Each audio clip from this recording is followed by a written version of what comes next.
Magandang hapon mga ka-farmers. Ngayong hapon ay ginawa natin yung pag-i-spray ng ating palay at ginamit natin na pang-spray dyan ay yung plant vitamins super harvest.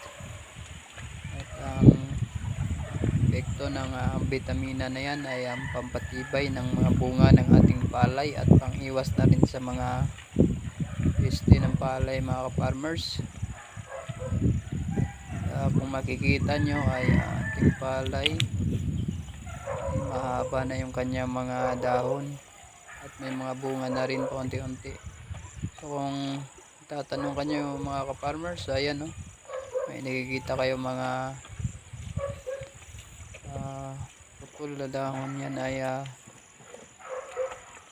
pinagharbisan natin nung nakaraan So alanganin tayo sa tubig ngayon, kaya pinagpatuloy na lang natin yung mga pinutulan ayan yung natubo natin ulit. So ayan, naalagaan na lang natin tawag sa amin yung pinasubing na lang.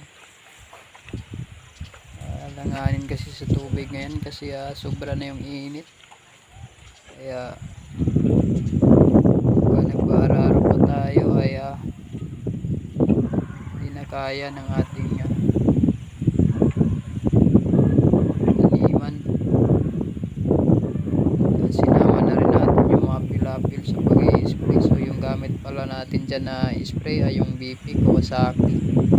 Yan yung automatic na spray So depende, wala nang hindi na natin yan binubomba.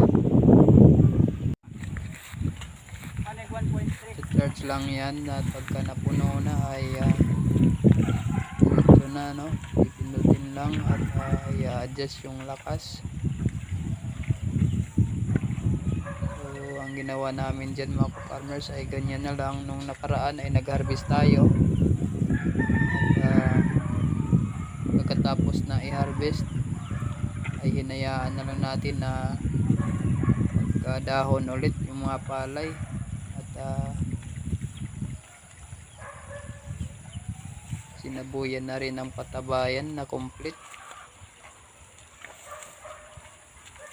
So ayun lang to ginawa mga ka-farmers at trial and error lang sa pagtatanim at tingnan natin kung gaano karami ang ating ma-harvest. Hindi na kasi kaya ng ating tubig ngayon sapagkat dito ay sahod lang ang aming patubig mga ka-farmers, walang irrigation. So ang pagtatanim din ay parang isang sugal din mga ka-farmers at kung minsan ay may magandang bunga at minsan ay kakaunti lang din, pero kahit gaano pa man ay pasalamat pa rin tayo kahit pa paano, kaunti man o marami, dapat magpasalamat tayo mga ka-farmers. So yun lang, maraming salamat sa panonood.